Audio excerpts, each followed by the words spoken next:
السلام عليكم ورحمة الله وبركاته. مرحبا بكم كاملين في فيديو جديد على القناة. كنتمنى تكونوا بخير وعلى خير. اليوم جبت لكم فيديو على واحد الوصفة مغربية عريقة اللي ما كتغيبش على كل دار مغربية وكيعشقها الصغير قبل الكبير.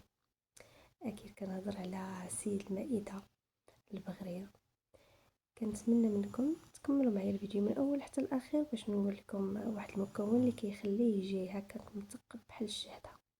صراحة تيجي رائع وبنين. غادي ندوزو للمقادير وطريقة التحضير.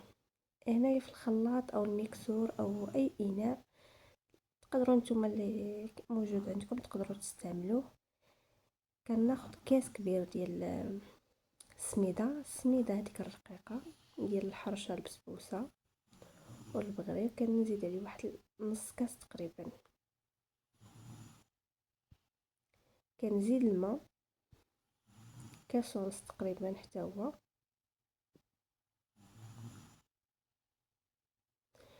شويه ديال الملحه،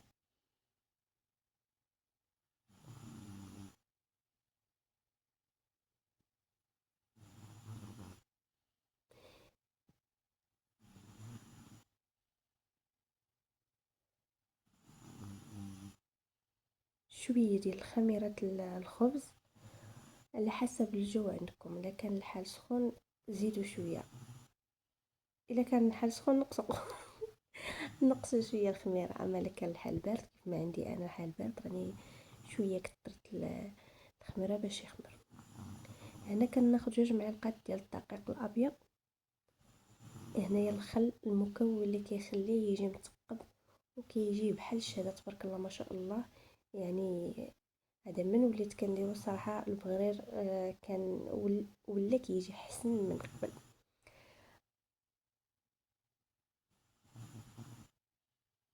وكنزيدوه نديرو في الميكسور حتى كيتطحن. من كيتطحن كنفرغوه في واحد الاناء.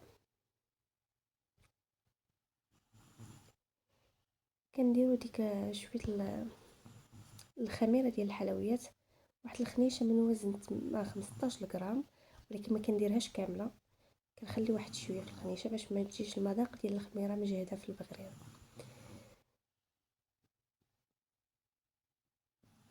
صافي كنكبو الخليط ديالنا في هكا في واحد الاناء.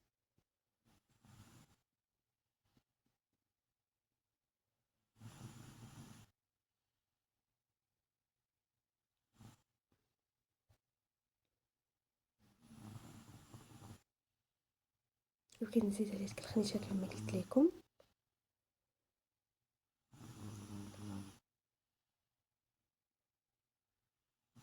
صراحه الوصفه كتستاهل يعني تجربوها، واللي جربتها تقول لي في التعاليق كيف جاتها. ولا كانت عندكم اي اقتراح كتبوا لي في التعاليق باش المره الجايه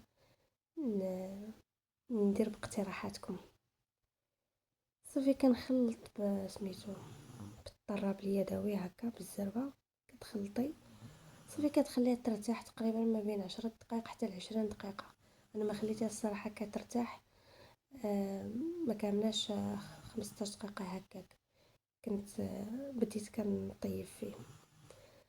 هو صراحه ما كيحتاج انك تخليه يخمر.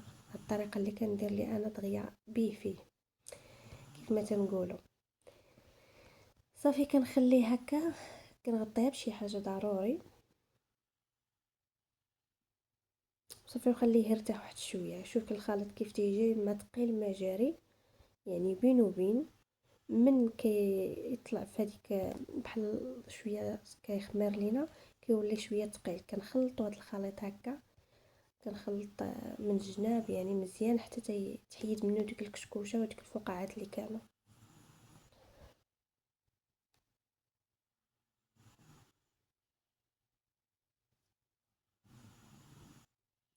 صافي كنجبد واحد المقيله اللي تكون يعني من نوع غرانيت او اللي ما كتلصقش.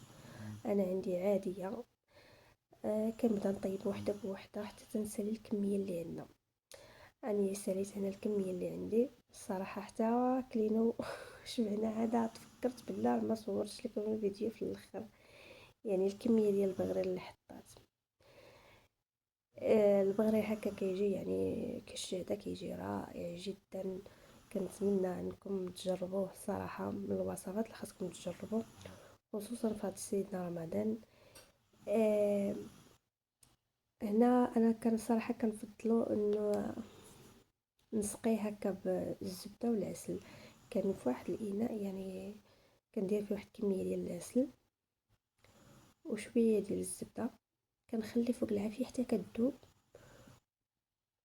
من بعد كنبقى نسقي هذيك البغره ديالنا بوحده بوحده. انا كنفضلو هكا احسن ليا من ديال الزيت والعسل. ما كنفضلش البغرير بالضبط، ما كنفضلوش بالعسل والزيت. وكل واحد والذوق ديالو، كل واحد واش كيحب. صافي كنبدا يعني بوحده بوحده كنرطبو، كنقدموه بالصحه والراحه مع كويس ديال الاتاي ولا كويس ديال القهوه. كنتمنى الا عجبكم الفيديو ما تبخلوش عليا باللايك واشتراك وتفعيل الجرس باش يوصلكم دائما كل جديد.